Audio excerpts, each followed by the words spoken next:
Welcome to Chapter 4. This lecture is on history and intercultural communication. So in this case, remember, we talked in Chapter 2 about the history of the study of intercultural communication. In this case, we're actually developing the idea of history and its influence, that's cultural, society, political history, on current intercultural communication. Learning objectives include talking about different types of history, understanding the idea of the grand narrative, explaining how history, power, and intercultural communication interact, talking about narratives in relationship with constructing history, the role of identity, types of hidden histories, antecedents that influence intercultural contact, explaining the contact hypothesis, and identifying 8 contact conditions that influence positive attitude change. Finally, thinking about how the dialectic perspective can be used to negotiate personal histories. So, to setting up the ideas in this chapter, the history that people know and their views of that history are very much influenced by their culture. In other words, the way we understand the world presently, based on our culture, is similar to the ways in which we understand our history. And the way we understand and reconstruct our history through our cultural viewpoints ultimately impact our current culture and are reiterated through our communication about that historical experience in relationship to our present experience. So when people of different cultural backgrounds encounter one another, the differences among them can become hidden barriers to communication. For example, instructors have found in the classes they teach that European American students often want to de-emphasize history. Can we think of some reasons why that might be true?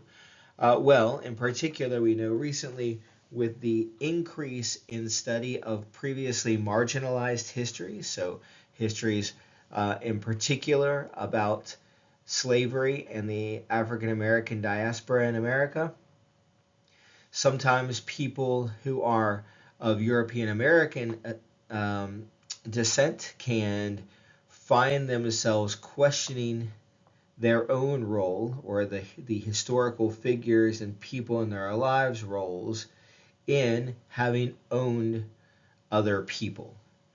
And so that can be uncomfortable because the histories that we've learned in our own families and our own cultures may have previously talked about that in very different ways. When we look at it from a more objectively historical perspective, which means we have there a clash of cultures, right? And which is really a clash of histories. So one history is kind of the way we think about our ancestors, and the other history in this case is think about our ancestors from a different perspective that might not construct them in a way that is coherent and cohesive with our own histories of those people and places. So what happens can create hidden barriers to communication, right? On a larger scale, one can see how history influences intercultural interaction in many different contexts. How one thinks about the past very much influences how one thinks about oneself and others, even here in the United States. Culture and cultural identities are intimately tied to history because they have no meaning without history, right?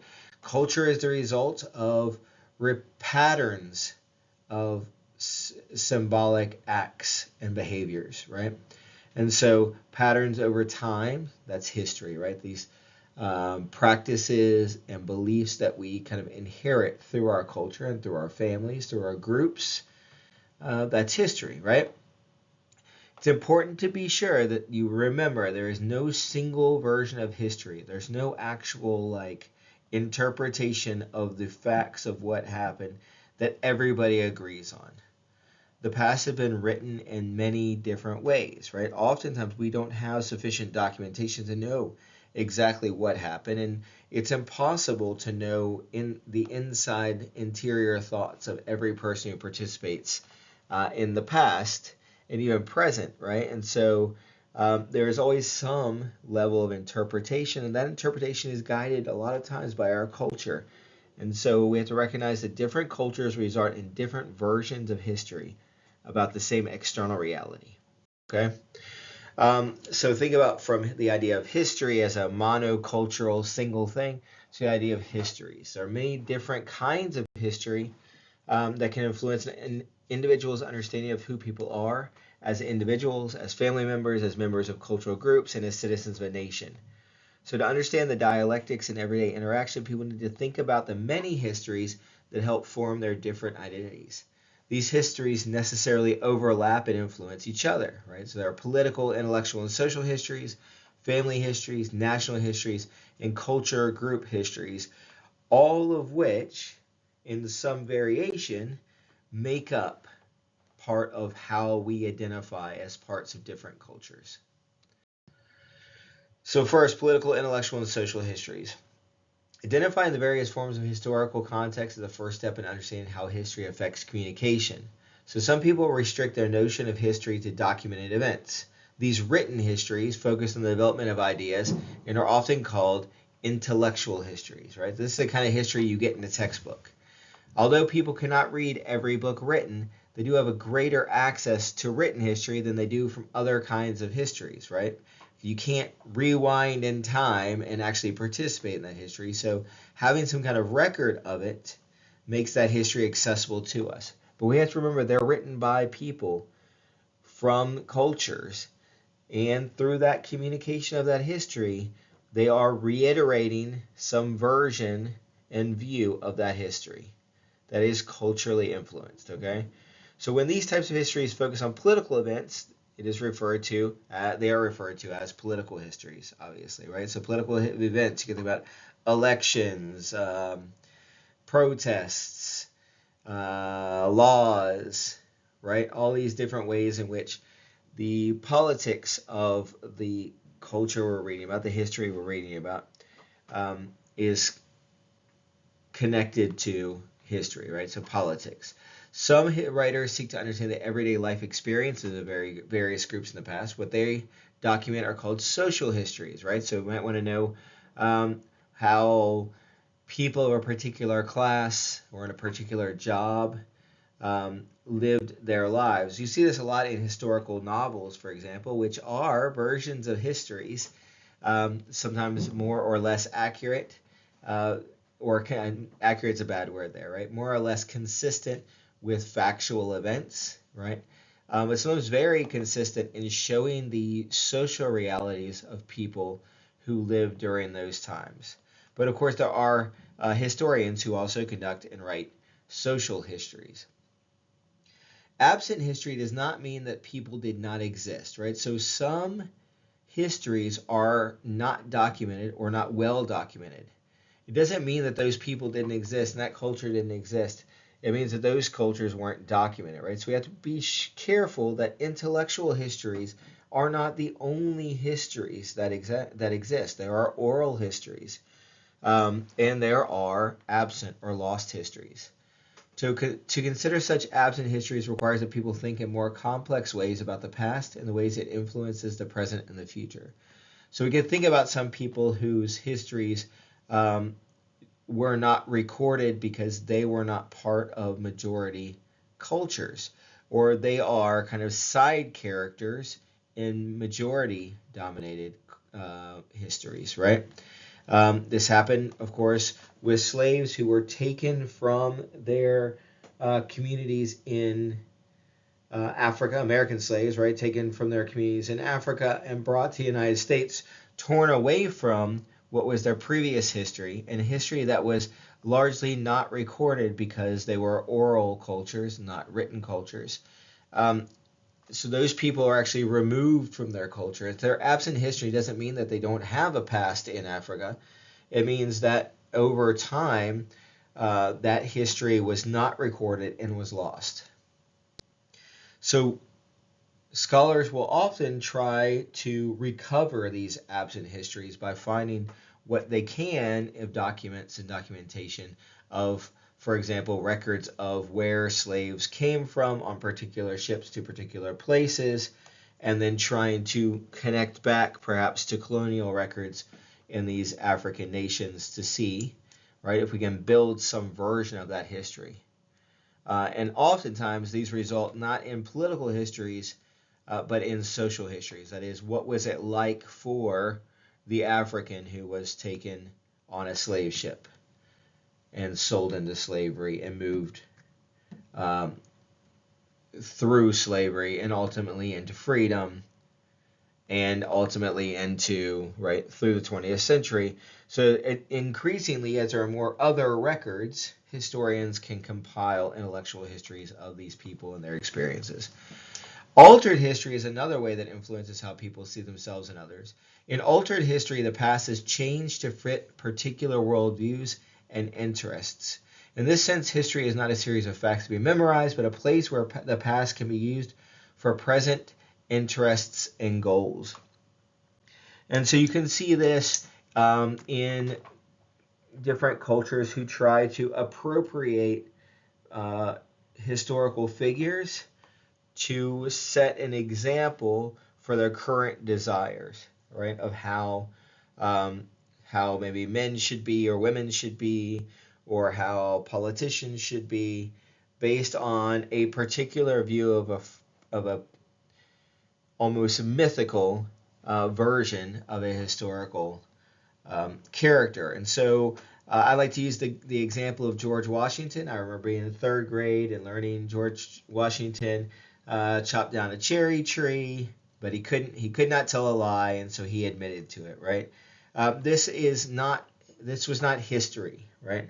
This is a idealization of an American idea of the value of the importance of honesty and how a leader should have been an honest person. And so there's this little story to show that George Washington, even as a young child, was an honest, good person, and that's why he became kind of the best president and the father of our nation and all these things, right? It's a way of selling these ideas, iterating these ideas, reproducing our cultural values through altered history.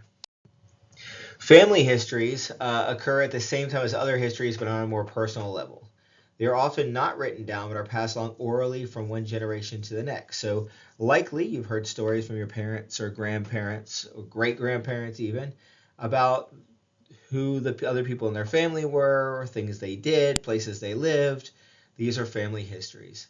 Some people do not know which countries or cities their families immigrated from, or what tribes they belonged to, or where they lived in the United States. This happens oftentimes with Native Americans whose historical tribes were decimated by colonization, by diseases brought from Europe, and by displacement in many different ways.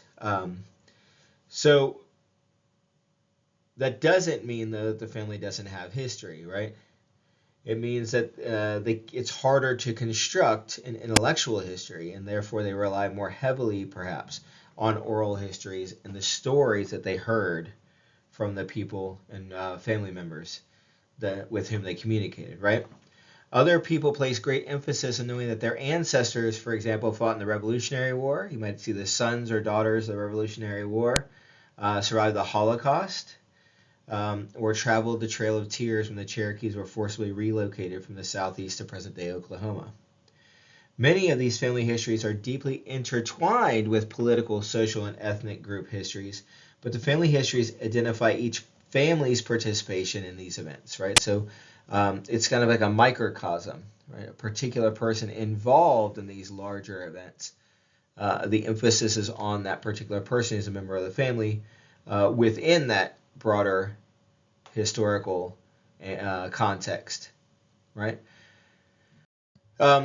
Of course, we also have national histories. The history of any nation is important to the people of that nation. People typically learn national history in school. U.S. citizens are expected to recognize the great events and so-called great people, mostly men of European ancestry, who were influential in the development of the nation. They are told stories, versions of myths that give life to these events and figures. Think for a minute, if you will, about any of the founding fathers and what you know about them versus what you can verify about them, right? And so it gives you an idea of how national histories can often get tied up in the mythos of the culture of the nation. So national history gives people a shared notion of who they are and solidifies their sense of nationhood. Although people may not fit into the national narrative, they are expected to be familiar with this particular telling of U.S. history so they can understand the many references used in communication. U.S. students seldom learn about the histories of other nations and cultures unless they study the languages of those cultures. So one argument for the teaching of foreign language, for example, is that it allows you or forces you, right, to familiarize yourself with other cultures and other national histories. A good example of how these national histories can include mythos is not only the kind of positive mythos that accompanies a lot of our founding fathers in America, because we are members of that culture, but also how other leaders from perhaps enemy nations of America are constructed in ways that show them to be bad and evil people. So you might think about that as well. So one more, cultural group histories. Although people may share a single national history, each cultural group within the nation may have its own history. The history may be obscure or hidden, but it is still related to the national history. Cultural group histories help people understand the identities of various groups. So we have something like Black History Month or Women's History Month. What we're doing is recognizing that the role of these particular cultural group histories play in the broader history that sometimes obscures or hides them of America, right? Cultural histories are not typically included in the national history, right? So if you think about when I was in school, for example, and I'm older than many of you, I maybe had only 2 paragraphs about slavery as we moved into, and then it had a whole chapter about President Lincoln, for example, right? In that era of the Civil War.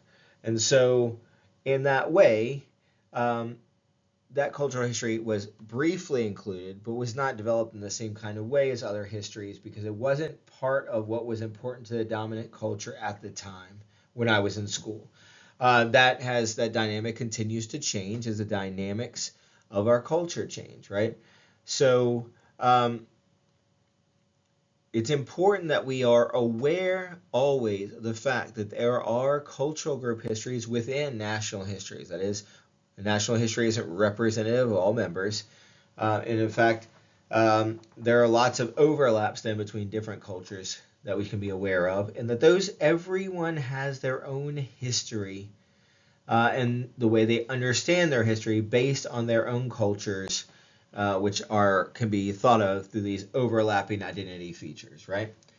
People in general prefer to view history as the many stories that are told about the past rather than one story on a single time continuum. So rather than thinking about kind of this grand narrative, this is the big story of the world and the people, kind of thinking about different episodes of stories as coming together to build a cultural group history. Ignorance of the history of other groups makes intercultural communication more difficult and more susceptible to misunderstanding. So when we assume that everybody is like us, it can make barriers for communicating with people who don't see themselves as like us, right? And so we need to be aware of the fact that different groups have different histories, and there are ways we can get to know those histories to facilitate communication. So when I think about history, power, and intercultural communication, I apologize for the slide, it's tiny writing.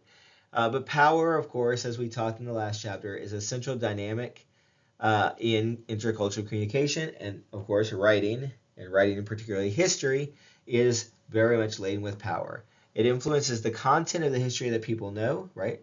What history is important or when history is ignored, and the way it is delivered, right? Whether it's the discussion of particular events are positive or negative, right?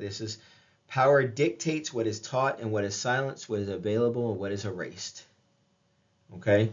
This can happen explicitly when certain people are banned from learning to read and write, so they have no access or control over written history. And it can be done implicitly by only authorizing certain versions of those histories. The power of text is something to consider. So literature professor Frederick Jameson notes, although history is not a narrative at all, it is accessible to people only in textual narrative form. Right? So what he's saying is history is, or they're actually like things that happen. There's no big story, right? But oftentimes what we get is the big story. It's more interesting. It sticks in our heads. People all like to tell stories. They like to hear stories. They make sense of things. So he also points out that people do not have equal access to the writing and production of these texts. Political texts reflect the disparities of access to political participation in various countries at various times in history. Some languages have been forbidden, making the writing of texts difficult, if not impossible. The relative availability of political texts and the ways that they reflect power and equities are reinscribed then in the process of writing history. History writing requires documentation and texts, and of course is limited by what is available. Once texts are written, they are available for teaching and learning about the past. But this seeming unity of the past, a linear nature of history, is merely the reflection of a modernist identity grounded in the Western tradition. In other words, we have to remember when we think about history as Americans, that our history is the product not only of a series of shared stories, but also of a shared approach. So remember back to chapter 1, we talked about kind of approaches and how our culture can even define our approach to understanding what something is and what it means. That is true of our intellectual past as well. So we think about the power of other histories. It may be difficult for readers to envision, but at one time a unified story of humankind, the grand narrative, dominated how people thought of the past, present, and future. The narrative refers to the overarching, all-encompassing story of a nation or humankind in general. Because of the way it's built, the grand narrative organizes history into an understandable story that leads to some truths over other possible conclusions. In the story of humankind, the grand narrative was one of progress and underlying assumption that developments in science, medicine, and education will lead to progress and better lives. This is no longer the case, for most people, I should say, right? In the wake of continuous wars, global conflicts, global warming, failed promises of liberation, new diseases like HIV and bird flu, and other events that challenge what people know and what has changed, the master narrative, this grand overarching tale, no longer seems as believable to many. In place of the grand narrative are revised and restored histories that previously were suppressed, hidden, or erased. Recovering various histories is necessary to rethinking what some cultural identities mean. It also helps people rethink the dominant cultural identity. So a little bit about power and intercultural interactions. Power is also the legacy, the remnants of the history that leaves cultural groups in particular positions, right? Those in power, those who are not in power, those who fluctuate in and out of power at different levels and in different relationships within some kind of society. People are not equal in their intercultural communications, nor can they ever be equal. That is, there is always going to be some version of one culture imposing on the other. And oftentimes, two cultures kind of fighting for that power in that moment of contact. Long histories of imperialism, colonialism, exploitation, wars, genocide, and more leave cultural groups out of balance when they communicate. Regardless of whether people choose to recognize the foundations for many of their differences, these inequities influence how they think about others and how they interact with them. They also influence how people think about themselves, right? Their own identities. So think about history and identity. The development of cultural identity is influenced largely by history. Although it might be tempting to ignore stories and merely pretend to be ourselves, right? We are some like kind of natural self. This belies the substantial influence that history has on one's own identities. According to communication scholar Walter Fisher, storytelling is fundamental to the human experience. Instead of referring to humans as Homo sapiens, Fisher prefers to call them Homo neurons because it underscores the importance of narratives in people's lives. Histories are stories that people use to make sense of who they are and who they think others are. It is important to recognize that a strong element in cultural attitudes encourages people to forget history at times. The desire to escape history is significant in what it tells one about how one's culture negotiates its relation to the past, as well as how one views the relations of other nations and cultures to their pasts. By ignoring history, one can sometimes come to the wrong-headed conclusion about others that only perpetuates and reinforces stereotypes. The paradox is that people cannot escape history even if they fail to recognize it or try to suppress it. We can see lots of examples of suppressed histories, but a very common one is anytime there are colonizers who move in with the grand narrative that they are there to bring progress and a better future to those people who are being colonized, because at the same time they suppress and devalue the culture of the people who they are colonizing, right? So think about the role of those histories as power and as identifying particular values and identity, and how that historically can impact intercultural communication. We can think about non-mainstream history. So people from non-mainstream cultural groups often struggle to retain their histories. They are not the histories that everyone learns about in school, yet these histories are vital to understanding how others perceive them and why. Sometimes these non-mainstream histories are hidden histories, suppressed or marginalized from people's understanding of the past. Mainstream history has neither the time nor the space nor the inclination to include all ethnic histories and racial histories, right? There's practical issues too. You can't give, if we give a personal history about every individual, right, it would be too much. And even if we tried to talk about every overlapping ethnic, racial, gender, all these value markers, right? It might just be too much, right? Practically, right? Not the time or the space, but also the inclination is important to note, right? There is a power structure here. A massive migration, often caused by war or famine or persecution, that results in the dispersal of a unified group is called a diaspora. We see this with the Syrians who have had to leave because of war and famine, and now are in places where there were never large groups of Syrians before, right? The chronicles of these events can be thought of as diasporic histories.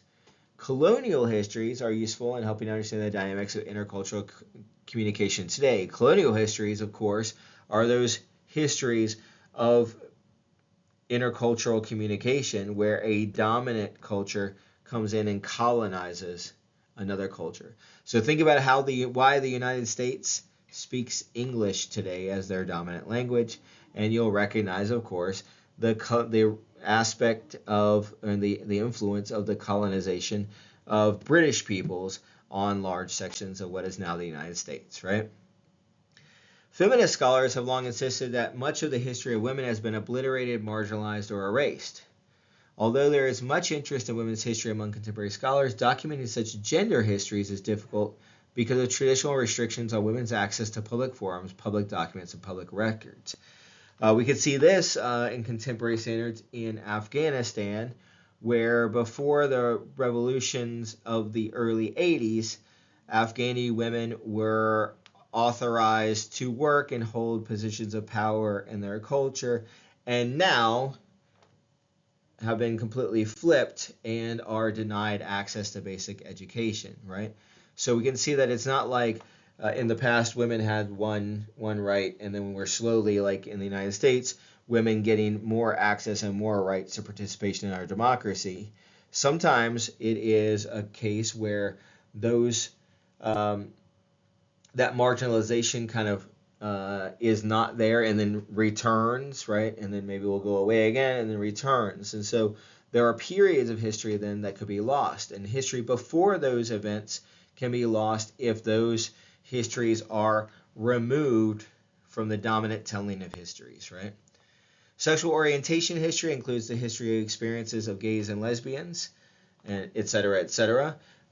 So this is a more recent interest in academia, is to think about sexual orientation and groups that form around sexual orientation identities and how they might have histories and certainly have experiences that have been marginalized from dominant histories and hidden in the past when it was less safe to be honest about who you were and how you identified sexually. Other marginalized histories may focus on other identity markers, of course. And these, of course, include things that can be well documented sometimes, like religious histories, churches in the Western tradition, so mostly predominantly Judeo-Christian churches, and churches in the Islamic traditions have done really well at keeping records from which those religious histories can be reconstructed. Other religions have put less emphasis on documenting membership and unions and births and deaths and things like that. So those religious histories are harder to come by. And of course, there have been religions that are whose members are persecuted for being part of those religious groups, or who have been revered and get granted power in a particular society. Right? Think about the Pope in the Vatican City. We can also think about issues of class, where particular stories, the stories of, in the United States, wealthy white men were the dominant histories for a long time, which excluded the telling of the stories, the social histories of other groups. And then as the Protestant work ethic became important in the building of the middle class, those class histories began to be told. But other histories were still neglected, right? So these are class histories. So there's any kind of identity marker that we can assign a value to as a culture could and does have some kind of historical influence in how we understand ourselves and those histories and other different histories and different cultures when we interact. So intercultural communication and history. One way to understand specific relationships between communication and history is to examine the attitudes and notions that individuals bring to an interaction. These we call the antecedents of contact. Antecedent just means the thing that comes before. Excuse me. A second way is to look at the specific conditions of the contact and the role that history plays in these contexts.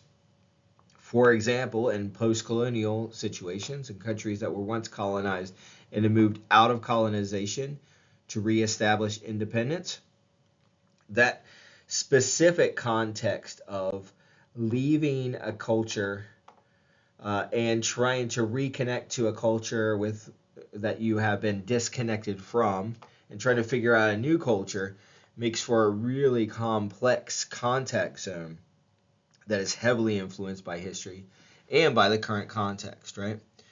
Finally, it can be examined how various histories are negotiated in intercultural interaction, applying a dialectical perspective to these different histories. So let's think about antecedents of contact. Individuals may be able to negotiate some aspects of history in interaction, but it is important to recognize that they bring their personal histories to each intercultural interaction. These personal histories involve one's prior experience and attitudes. Social psychologist Richard Brislin has identified 4 elements of personal histories that influence interaction. First, people bring their childhood experiences to interaction. Second, people may bring historical myths to interactions.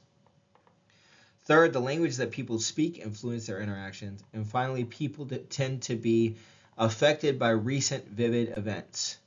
So you can think about our time right now, in that last one, about how 9/11, for example, changed the way that many Americans understood and thought about the Middle East. So, why? Because they're reacting to a recent vivid event that had a huge impact on the average American's perception of the safety and interpersonal and intercultural interactions, right, abroad, right?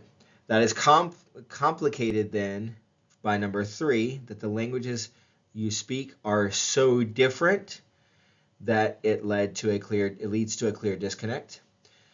That there are historical myths about those regions and how different those people are from Americans, right? And those have been reconstructed and retold, right, through the lens of 9/11. And of course, childhood experiences, which oftentimes are experiences of safety and comfort, because children are oftentimes shielded from that, and kind of having a big event like that violate that experience, right? So these are all antecedents of contact, things we come into a communication incident with, right? Kind of already as part of us, right? So there is an idea, the contact hypothesis, and that's the notion that better communication between groups of people is facilitated simply by bringing them together and allowing them to interact. This is the idea, right? The more that you meet and interact with people who are different from you, the easier it will be for you to learn to communicate efficiently and effectively with them. So although history does not seem to support this notion, many public policies and programs in the United States and abroad are based on this hypothesis. So Gordon Allport and Yehudi Amir, two noted psychologists, have tried to identify the conditions under which the hypothesis does and does not hold true, right? In other words, it does work in some groups and it does not work in others. If you're a graduate student, you'll see in an article this week how that happens. But based on these and subsequent studies, psychologists outline at least 8 conditions that must be met more or less to improve attitudes and facilitate intergroup communication. Group members should be of equal status both within and outside the contact situation. In other words, there has to be some way during that contact to equalize them. Strong normative and institutional support for the contact should be provided, right? In other words, you have to provide some kind of ground rules and guidelines for how this contact should happen, right? So that people know what to expect and they're held to certain expectations.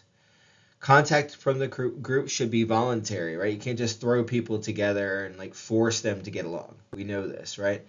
The contact should have potential to extend beyond the immediate situation and occur in a variety of contexts with a variety of individuals from all groups. That is, if you just meet one person from another culture one time, you don't have time to really develop a relationship through that contact, right? You need to be meeting with different people from that culture over time to kind of develop some feelings and connections with those people. Programs should maximize cooperation within groups and minimize competition. The idea is, right, if you can build a program where people are working together for some kind of common goal, then they're more likely to develop a relationship, right, to try to communicate and learn to communicate with one another. Whereas if they're competing, they see each other as enemies, right, and that's less likely to happen. Programs should equalize numbers of group members, right? You don't want to have one person of a minority group thrown into a room with 99 people of the majority group and expect anything to change among that relationship, right? So that's another, it goes back to that first one. You should be equal status, well, in this case, equal number, because there is kind of the idea of safety in numbers and some comfort in having people who are like you around you, not feeling like immediately you're excluded from a group that's different from you, that already exists. Group members should have similar beliefs and values. So this is the idea that you have to have something that you can agree on, even if you disagree about or are not familiar with each other in a lot of other ways, right? So what is some way you can find a common belief or value through which you can make contact? And programs should promote individualization of group members. That is, reminding people that a couple of representatives do not represent all the people who are a member of a group, but are just individuals within that group that give us an idea of how we might interact with other members of that group. So these are particularly relevant in light of increasing diversity in U.S. society in general and the workforce in particular.